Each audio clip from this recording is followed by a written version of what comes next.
జరిగింది. దానికి ఆల్టర్నేటివ్ రిఫ్లెక్సార్ గురించి డిస్కస్ చేయడం అనేది జరిగింది. The reflex or moment in involuntary and voluntary actions అని బిఫోర్ డిస్కస్ చేసాం. నెక్స్ట్ వచ్చేసి the transmission, now transmission from stimulus to response at 100 meters per second. Okay, nerve transmission.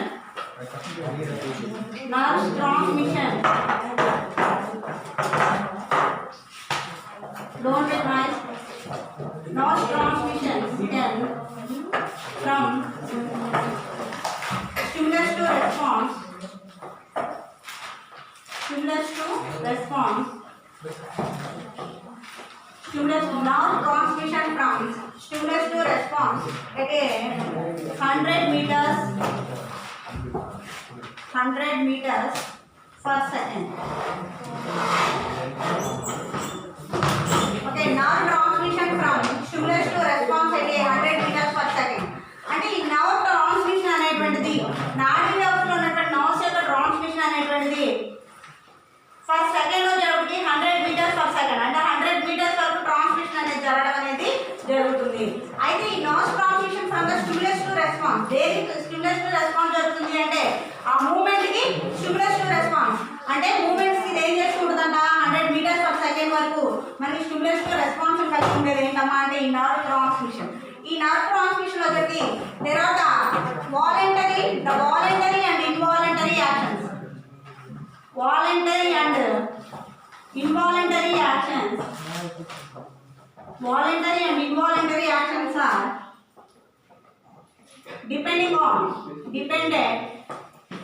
in nerve system. అంటే ఈ voluntary actions అవ్వచ్చు లేదా involuntary actions అవ్వచ్చు. Voluntary actions అంటే only మనంతటా మనం చేసేటువంటి వాటిని వాలంటరీ యాక్షన్స్ అన్నాం. ఇన్వాలంటరీ యాక్షన్స్ అంటే automatically doing for in our body, మన బాడీలో జరిగేటువంటి యాక్షన్స్ ఇన్వాలంటరీ యాక్షన్స్ అంటాం. ఒకసారి స్టాప్ చేద్దాం. You want okay, the nerve transmission from stimulus to response is a 100 meters per second and the voluntary and involuntary actions are depending on the nerve system. ఈ voluntary actions అవ్వచ్చు, involuntary actions అవ్వచ్చు, depending on the nerve system. నాడీ వ్యవస్థ మీద depend అయ్యి మనకి voluntary actions, involuntary actions జరుగుతున్నాయి. అంటే బ్లింకింగ్ ఆఫ్ ఐస్, మన ఐస్ ఏమవుతాయి కంట్రోల్ అనే ఒకసారి సమ్టైమ్స్ ఆటోమేటికలీ కంటిన్యూస్ ఎలా చూస్తూ ఉంటాం మనం. నో, ఒకే విషయాన్ని ఒకే టైంలో మనం ఇలా కంటిన్యూస్గా ఈ బ్లింకింగ్ అవ్వకుండా మనం చూడగలుగుతామా? ఇది ఏదైనా ఒక వస్తువుని కావచ్చు, ఏదైనా ఒక పర్సన్ కావచ్చు, లేదా ఏదైనా ఒక మూవీ అవ్వచ్చు, వాట్ ఎవర్ మేబీ ఏదైనా అవ్వచ్చు, కంటిన్యూగా ఒకే సిచ్యువేషన్ మనం కళ్ళు రెప్పలనేవి కొట్టకుండా అంటే బ్లింకింగ్ ఆఫ్ ఐస్ వాటిని కొట్టకుండా మనం చూడగలుగుతామా? No, it is not possible. అంటే ఏదైనా ఒక వస్తువుని మనం అబ్జర్వ్ చేసేటప్పుడు automatically your eyes are blinking అంటే ఏంటి? అది ఇన్వాలంటరీ యాక్షన్, మన ఆధీనంలో లేదు. నువ్వు ఆపుతావా, మనం చేయబెట్టి ఆపగలుగుతామా? ఐస్ అనేవి బ్లింకింగ్ అవ్వకుండా, రెస్పిరేషన్ అనేది జరగకుండా లేదా సర్క్యులేషన్ అనేది జరగకుండా ఇట్ ఈస్ నాట్ ఇంపాసిబుల్. అంటే మనం ఏదైనా ఒక విషయాన్ని బ్లింకింగ్ ఆఫ్ ఐస్ అవ్వచ్చు, లేకపోతే రెస్పిరేషన్ అవ్వచ్చు, లేదా సర్క్యులేషన్ అవ్వచ్చు, what ever it may be, this is not impossible for your hand. మన చేతిలో ఎలాంటిది లేదు. అంటే ఏంటి? అది ఆటోమేటికల్లీ జరిగేటువంటి ప్రక్రియ, అంటే continuous process. That is also involuntary and involuntary actions are depending on the nerve system. అంటే ఈ వాలంటరీ యాక్షన్స్ అవ్వచ్చు లేదా ఇన్వాలంటరీ యాక్షన్స్ అవ్వచ్చు, రెండు కూడా దేని మీద డిపెండ్ అయి ఉంటాయేమో అంటే నాడీ వ్యవస్థ మీద, అంటే నర్వ్ సిస్టమ్ మీద డిపెండ్ అయి ఉండడం అనేది జరుగుతుంది. Voluntary and involuntary actions are mainly depending on the nerve system. Okay, third point వచ్చేటప్పటికి nerve system divided into nerves divided into the nerves mainly divided into there are the three types of the nerve systems are present. One last third one వచ్చేటప్పటికి మనకు alternative another గా introduce చేయడం జరిగింది. there are two types of the nerve systems are present. One is the central nerve system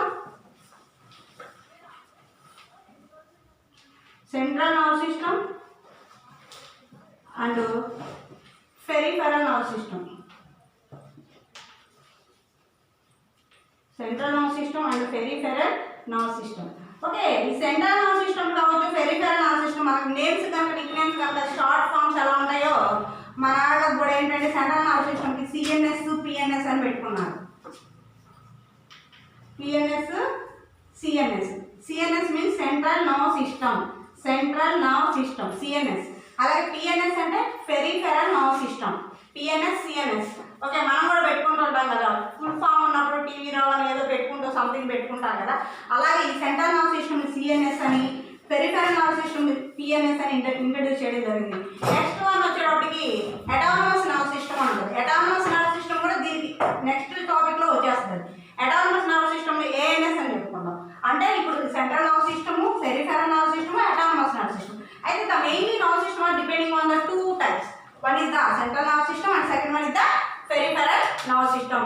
Nerve transmission from stimulus to response at 100 meters per second. The voluntary and involuntary actions are mainly on a nervous system. The involuntary actions అంటే మన ఆధీనంలో లేకుండా జరిగే without your permission, మన permission అనేది లేకుండా మన బాడీలో యాక్టివిటీస్ అనేవి జరుగుతూ ఉంటాయి. That is also called involuntary actions. Next one వచ్చేటప్పటికి వాలంటరీ యాక్షన్స్ అంటే మనం చేసేటువంటి వర్క్స్, ఎవరి పర్మిషన్తో చేసేటువంటి వర్క్స్. ఏదైనా మనం నిద్రపోవడం కానీ, లేకపోతే నిద్రించడం కానీ, లేదా తినడం కానీ అన్నీ చేస్తూ ఉంటారు కదా. రైటింగ్ కానీ, ఏదో రీడింగ్ కానీ, ఏదో ఒక వర్క్ చేస్తూ ఉంటారు. అదంతా కూడా మన ఆధీనంలో జరిగేటువంటిది. కాబట్టి the voluntary and involuntary actions are depending on the mainly a nervous system. నాడీ వ్యవస్థ ఆధీనంలో జరగడం జరుగుతుంది. Nerves mainly depending on the divide into two types. One is the central nervous system, second one is the peripheral nervous system. Okay, next వచ్చేటప్పటికి the central nervous system includes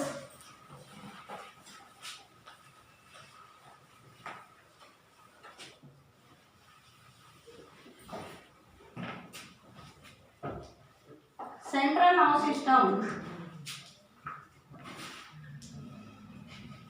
Central nervous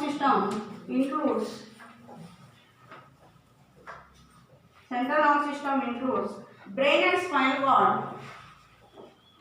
Brain and spinal cord. Brain and spinal cord. It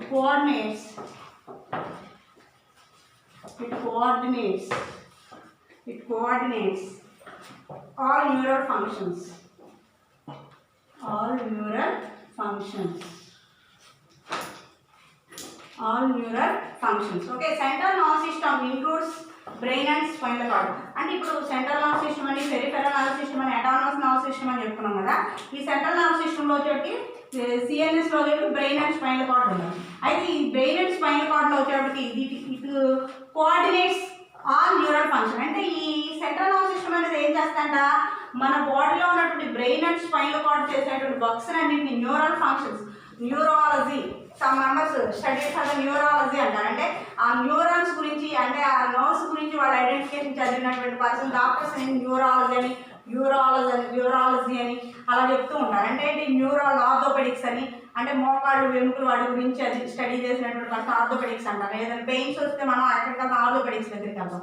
అంటే ఇప్పుడు ఏదైనా headache కానీ, లేకపోతే ఈ పార్ట్లో pains కనుక వస్తూ ఉంటే కనుక న్యూరాలజీ అంటే న్యూరాన్స్ అంటే ఈ న్యూరల్ ఫంక్షన్స్ దేని యొక్క ఆధీనంలో ఉంటాయి, సెంట్రల్ నర్వస్ సిస్టమ్ యొక్క ఆధీనంలో ఉంటాయి. సెంట్రల్ నర్వస్ సిస్టమ్ అంటే బ్రెయిన్ అండ్ స్పైనల్ కార్డ్. ఆ సెంట్రల్ నర్వస్ సిస్టంలో మెయిన్గా depending on the brain and spinal card మీద డిపెండ్ అయి ఉండడం అనేది జరుగుతుంది. అయితే ఇది న్యూరల్ ఫంక్షన్ని నిర్వర్తిస్తూ ఉంటుంది అంట సిఎన్ఎస్ అనేటువంటిది. Central nervous system are it coordinates the central neural functions. అంటే న్యూరాన్స్ యొక్క ఫంక్షన్ని వర్క్ చేస్తూ ఉండడం అనేది జరుగుతుంది. ఈ న్యూరాన్స్ యొక్క ఫంక్షన్ వచ్చేటికి one of the main important for the brain. Okay, ఈ బ్రెయిన్ వచ్చేటప్పటికి మనకి సెంట్రల్ నర్వస్ సిస్టంలో one of the part brain. అయితే బ్రెయిన్ గురించి చూద్దాం. Brain is present in the hard bony like structure called a cranium. అంటే ఈ బ్రెయిన్ అనేటువంటిది ఒక హార్డ్ బోనీ లైక్ స్ట్రక్చర్. అంటే ఇప్పుడు ఈ పార్ట్ ఉంది, హెడ్ పార్ట్ ఉంది. ఈ హెడ్ పార్ట్ అనేది చాలా గట్టి, మన బాడీలో ఉన్నటువంటి అన్ని పార్ట్స్ కంటే హెడ్ పార్ట్ అనేది చాలా గట్టిగా ఉంటుంది. దీన్ని ఏమంటారు, కార్నియం అంటారు. కార్నియం అంటే తెలుగులో పుర్రె అంటారు. అంటే ఈ భాగంలో మనకి ఎక్కడ ఉంటుంది, బ్రెయిన్ అనేది ఈ పార్ట్లో ఉంటుంది. అంటే ఈ బ్రెయిన్ అనేది ఈ పార్ట్లో ఉన్నప్పుడు ఈ పార్ట్ అంతా కూడా చాలా ప్రొటెక్ట్ చేయబడి ఉంటుంది. దిట్ ఈజ్ వెరీ చాలా సెన్సిటివ్ పార్ట్ ఇన్ బ్రెయిన్. అయితే ఆ బ్రెయిన్ కొంచెం డ్యామేజ్ అయినా కానీ ఆటోమేటిక్గా ఇన్కేస్ స్మాల్ న్యూరాన్లో కనుక ఒక బ్లడ్ క్లాట్ అయినా కానీ person will B changing for the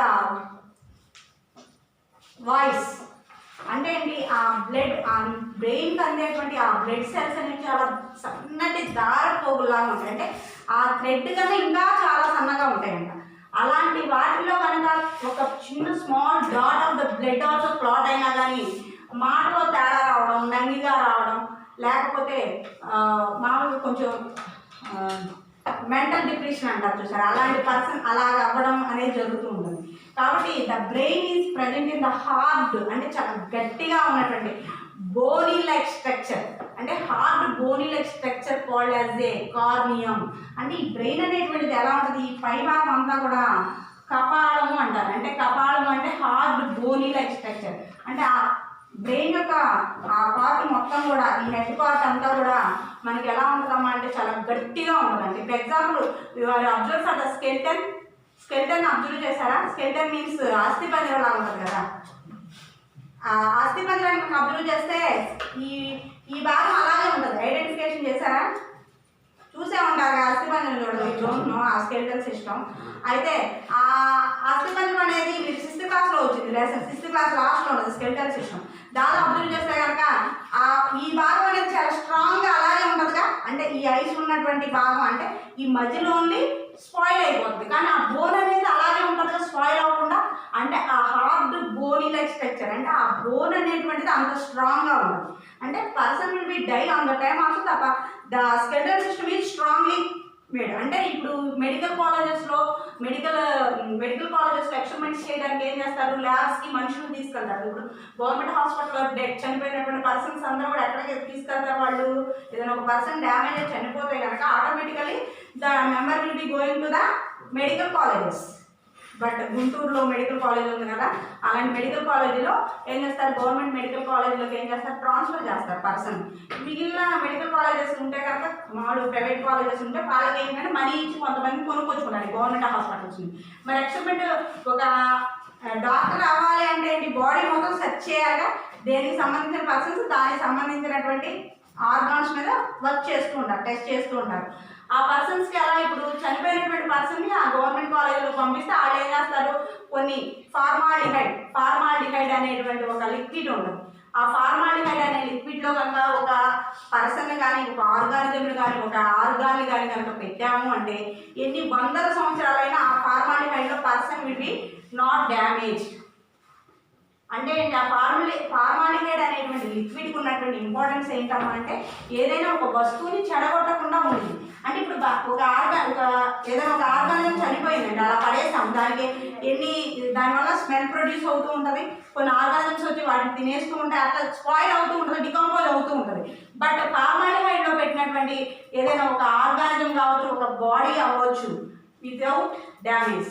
అంటే ఆ ఫార్మాలిహైడ్ యొక్క లక్షణం అది. అంటే ఇప్పుడు చనిపోయినటువంటి వాటిని ఇప్పుడు మనకి లిక్విడ్స్ రూపంలో ఉంచుతారు. కొన్ని ఒక మూవీలో, అంటే మూవీస్ గురించి వద్దులేమండి, ఓకే, ఆ లిక్విడ్స్ అంటే బాడీ అనేది డ్యామేజ్ అవ్వకుండా ఉంచడం కోసం ఏం చేస్తారంటే మెడికల్ కాలేజెస్లో ఫార్మాలిహైడ్లో ఉంచుతారు.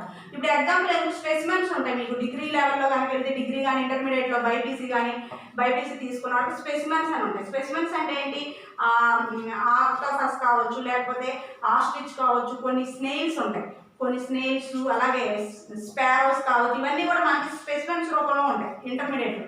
అవన్నీ కూడా ఏంటంటే ఫార్మాలిహైడ్ లిక్విడ్లో ఉంచుతారు. అంటే అవి ఎక్కడ, ఇప్పుడు మామూలుగా మనకి స్టార్ ఫిష్ ఉంది. స్టార్ ఫిష్ అనేది మామూలు మన సీ ఏరియాలో ఉంటుంది. సీ ఏరియాస్ నుంచి తెచ్చి వాళ్ళు ఏం చేస్తారంటే ఫార్మాలిహైడ్ లిక్విడ్ని ఒక గాల్సెస్ అలాంటి దానిలో పెట్టి దాన్ని థ్రెడ్ లాగా కట్టేసేసి దానిలో పెట్టేసేసి ఉంచుతారు. అంటే అది ఏంటి, స్పెసిఫిక్ కాపీస్ అని చెప్పుకున్నాం. దాన్ని చూసి మనం దాని యొక్క క్యారెక్టర్స్ ఏంటో అవన్నీ రైట్ చేయాలి. అంటే మీరు ఇంటర్మీడియట్కి వెళ్ళాక తెలిసిందండి బైపీసీ తీసుకునే వాళ్ళకి. అయితే అలా అంటే ఏంటంటే ఏదైనా ఒక ఆర్గానిజంని స్టోర్ చేయాలి అంటే ఆ ఫార్మాలిహైడ్ అనేది యూజ్ చేస్తూ ఉంటారు. ఓకే, మనం ఎక్కడి నుంచి అక్కడికి వెళ్ళిపోయాం. ఈ ఫార్మాలిహైడ్ అనేటువంటిది వచ్చింది ఒక టాపిక్ చెప్తున్నాను. ఈ ఫార్మాలిహైడ్ అనేటువంటి దానివల్ల ఏంటంటే ఏదైనా ఒక ఆర్గానిజం కావచ్చు, బాడీ అవ్వచ్చు, స్పాయిల్ అవ్వకుండా ఉండడానికి ఫార్మాలిహైడ్ అనేది యూజ్ అవుతూ ఉంటుంది. ఆ ద్రావకాల్లో ఉంచేసి ఆ ఆర్గానిజమ్స్ ఏ బాడీ అయితే వాళ్ళకి యూజ్ అవుతుందో, ఇప్పుడు బాడీలో ఉన్నటువంటి పార్ట్స్, ఇప్పుడు కొంతమంది ఆర్థోపెడిక్స్ అన్న వాళ్ళు ఎముకల గురించి చదువుతారు, న్యూరాలజీ అన్న బ్రెయిన్ పార్ట్ గురించి తీసుకుంటారు. ఇప్పుడు ఆప్థమాలజీ అంటే ఐస్ గురించి చదివేటువంటి పర్సన్స్ని ఆప్థమాలజీ అంటారు. డెంటిస్ట్ ఉన్నారు, డెంటల్ అంటే ఈ మౌత్ పార్ట్ వరకు వాళ్ళు యూజ్ అవుతుంది, రిమైనింగ్ పార్ట్ అవసరం లేదు. అంటే వాళ్ళకి ఏంటంటే ఒక 4 years ఉన్నటువంటి ఎంబీబీఎస్ కోర్సులో 3 years ఏమో మొత్తం చదువుతారు టోటల్. ఆ 4th yearలో చోటి దేనికి దాన్ని సపరేట్ అయి చదవడం అలా చేస్తూ ఉంటారు సంథింగ్. అయితే అలాంటివన్నీ కూడా ఈ బ్రెయిన్ అనేటువంటి దాని గురించి వచ్చింది జాబ్. ఈ బ్రెయిన్ అనేటువంటిది ఆ స్కెల్టల్ సిస్టంలో వచ్చి చాలా హార్డ్ బోన్ లెక్క చెప్తారు. అంటే ఆ స్కెల్టల్ సిస్టమ్ మీరు అబ్జర్వ్ చేస్తే ఆ పుర్రే అంటారు దీన్ని. ఈ పుర్రె భాగం అనేది ఎంత స్ట్రాంగ్గా ఉంటుందో మనం అబ్జర్వ్ చేయొచ్చు. ఏదైనా ఒక చనిపోయినటువంటి పర్సన్ ఏం చేస్తారు, ఒక ఏదో సంథింగ్ గుంట తీసి పెట్టేసినప్పుడు కొన్నాళ్ళకి శరీరం అంతా మజిల్స్ అన్నీ కూడా స్పాయిల్ అయిపోవడం అనేది జరుగుతుంది. మజిల్స్ అంతా కూడా స్పాయిల్ అయిపోయిన తర్వాత ఒక ఓన్లీ స్కెలిటల్ సిస్టమ్ మాత్రమే ప్రజెంట్ అయి ఉంటుంది. అంటే ఇదంతా మజిల్ అనేది ఏంటంటే సెల్స్ అనేవి ఏమవుతాయి, day to day different cells are produce for the టిష్యూస్గా ఫామ్ అయిపోతూ ఉంటాయి. మన బాడీలో వచ్చేటికి వన్ సెల్ అనేటువంటిది సో మెనీ సెల్స్గా డెవలప్ అవుతూ ఉంటుంది. కాబట్టి మన బాడీ అనేది మనం ఏజ్ పెరిగే కొద్దీ మనం కూడా ఎలాబరేట్ అవుతున్నాం. అంతే కదా, స్మాల్ స్టేజ్లో ఇన్ఫాంట్ స్టేజ్లో చిన్నగా ఉన్నాం, ఇప్పుడు పెద్ద అయిపోయాం కదా, అంటే సెల్స్ అన్నీ కూడా డెవలప్మెంట్ అనేది జరుగుతూ ఉంటుంది. అలాగే ఆ సెల్స్ అన్నీ కూడా డిస్పోజల్ అయిపోయినప్పుడు, అంటే డికంపోజ్ అయిపోయిన తర్వాత ఓన్లీ స్కెలిటల్ సిస్టమ్ మాత్రమే ప్రజెంట్ అయి ఉంటుంది.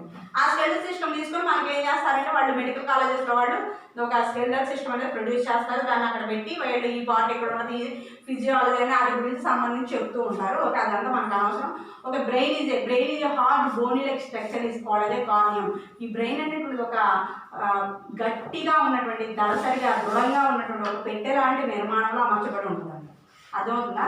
Brain is protected for the brain is a hard bony like structure called a corneum.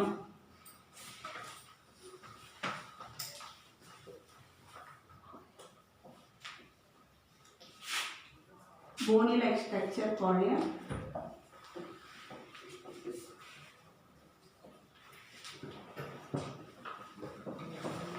the brain is present in the hard bony like structure called a corneum. ఇది ఈ part ని corneum అంటారు. అంటే ఇది చాలా hard గా ఉన్నటువంటి కపాలము అంటారు. దీన్ని ఒక బాక్స్ లాంటి గట్టిగా దృఢంగా ఉన్నటువంటి దళసరిగా ఉన్నటువంటి పెట్టెలాంటి నిర్మాణంలో మన బ్రెయిన్ అనేది ప్రొటెక్ట్ చేస్తూ ఉండడం అనేది జరుగుతుంది. దాన్ని కార్నియం అనేటువంటి పేరుతో పిలవడం అనేది జరుగుతుంది.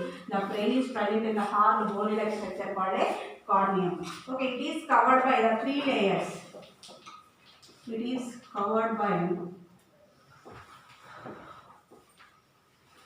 is covered by 3 layers. 3 layers called meninges. Okay, ఈ బ్రెయిన్ ప్రొడక్ట్ చేస్తూ ఇప్పుడు నేను ఇక్కడ ఎలా అయితే రైట్ చేస్తున్నాను, brain is hard bony like structure called a cranium అని, it is covered by 3 layers are present that is also called a meninges అని ఎలా అయితే రైట్ చేస్తున్నానో, ఇదే రకంగా పాయింట్లు కనుక రైట్ చేసి అండర్లైన్ చేస్తే ఇంపార్టెంట్ పాయింట్ అది అక్కడ పడింది, ఇది చూస్తాడు పడిందా లేదా పాయింట్ అది.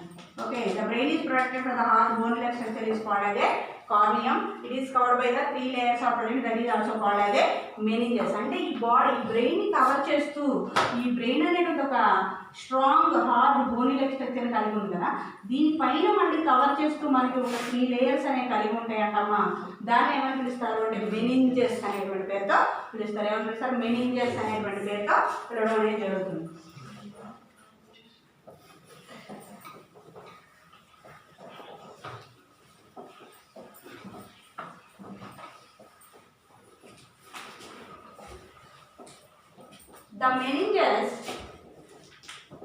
The meninges continue covered to the spinal cord.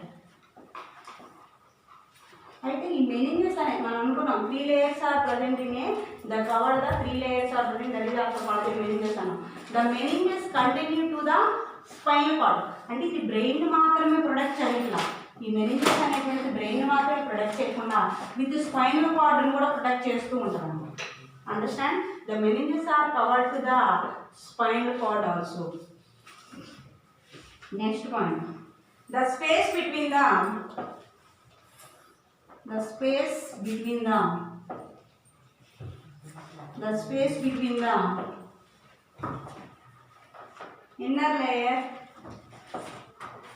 the inner layer filled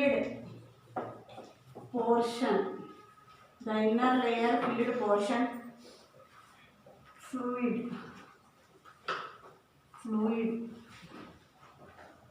inner layer fluid called a cerebrospinal fluid.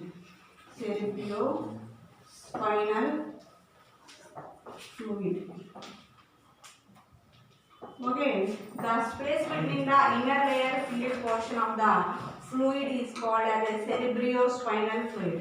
అయితే ఏంటంటే ఈ బ్రెయిన్ యొక్క పైభాగంలో వచ్చే ఒక సెరిబ్రోస్పైనల్ ఫ్లూయిడ్ అనేటువంటి ఒక లిక్విడ్ అనేది ఉండటం జరుగుతుంది.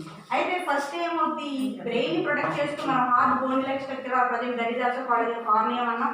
It is covered by 3 layers అని చెప్పాం. మెనింజెస్ అని చెప్తున్నాం. The meninges are continue to the brain not and spinal cord also continue to the spinal cord. Covered the spinal cord వరకు కవర్ చేస్తూ ఉండమని చెప్తున్నాం. అలాగే the inner space of the space between the inner layer of the fitted portion of the fluid is called as a cerebrospinal fluid. అంటే ఈ brain యొక్క మధ్య భాగంలో మళ్ళీ మనకు ఒక ఫ్లూయిడ్ పోర్షన్ అనేది ఉంది. Inner surface of the fluid portion is called as a cerebrospinal fluid. ఈ cerebrospinal fluid, what is the importance of the cerebrospinal fluid అంటే the damage of the jugs and the brain damages of the jugs and అగాధాలు ఉన్నాయి. అంటే ఆ బయట నుంచి వచ్చేటువంటి ఏవైనా యాక్సిడెంట్స్ కానీ అలాంటివి జరిగినాయి అనుకోండి, అలాంటి జరిగినప్పుడు ఆ బ్రెయిన్కి దెబ్బ తగలకుండా ప్రొటెక్ట్ చేస్తూ ఉంటుంది. అంటే ఏదైనా అగాధాల నుంచి కానీ లేకపోతే యాక్సిడెంట్స్ నుంచి కానీ బ్రెయిన్ని ప్రొటెక్ట్ చేయడానికి ఈ సెరిబ్రియోస్పైనల్ ఫ్లూయిడ్ అనేటువంటిది యూజ్ అవుతూ ఉంటుంది. Okay, understand?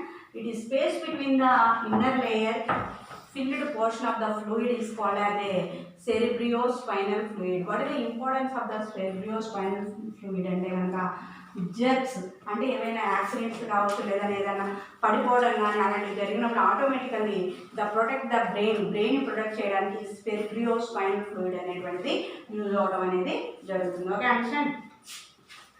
Next, it serves the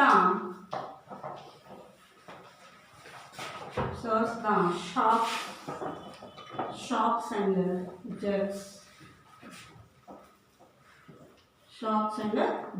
It serves the shocks and jerks. అంటే ఏదైనా ఒక కొంతమందికి ఏంటంటే కొన్ని చూస్తే భయం వేసింది, ఆ షాక్ నుంచి బయటికి రావడానికి ఇది ప్రొటెక్ట్ చేస్తూ ఉంటుంది సెరిబ్రోస్పైనల్ ఫ్లూయిడ్ అని. కొన్ని జర్క్స్ ఏదైనా పడిపోవడం కానీ అలాంటివి జరిగినప్పుడు దాని యథాస్థితికి తీసుకురావడానికి ఈ సెరిబ్రోస్పైనల్ ఫ్లూయిడ్ అనేటువంటిది ఉంటుంది. మీకు ఎగ్జాంపుల్ లంగ్స్ని ప్రొటెక్ట్ చేస్తూ ఫ్లోరా అనేటువంటి లిక్విడ్ ఉంటుంది కదా, యూనో. నెక్స్ట్ వచ్చేటప్పటికి హార్ట్ని ప్రొటెక్ట్ చేస్తూ పెరికార్డియల్ మెమరైన్ అనేటువంటి ఉంటుంది కదా, అలాగే ఈ బ్రెయిన్ కూడా ప్రొటెక్ట్ చేస్తూ సెరిబ్రియోస్పైనల్ ఫ్లూయిడ్ అనేటువంటి వన్ లిక్విడ్ అనేది ఉండటం జరుగుతుంది. హౌ మెనీ మినిట్స్ ఒకసారి అప్డేట్. సెరిబ్రియోస్పైనల్ ఫ్లూయిడ్ అనేటువంటిది 20 అయిందా? 23. ఓకే, సెరిబ్రియోస్పైనల్ ఫ్లూయిడ్ అనేటువంటిది ఉండడం జరిగింది. It serves the shocks and jerks. ఇది ఆఘాతాల నుండి బ్రెయిన్ ప్రొటెక్ట్ చేస్తూ ఉండడం అనేది జరుగుతుంది. ఓకే, ఇంకా next class will discuss remaining ones. Okay, you prepare for the nerve system diagram అలాగే brain diagram both 2 questions prepare అయ్యండి. ఓకే, ఇప్పుడు చెప్పడానికి ఉంది కానీ చాలా, కానీ సార్ వెయిటింగ్లో ఉన్నారు. నేను 20 minutes తీసుకుంటాను. స్టాప్ చేయండి.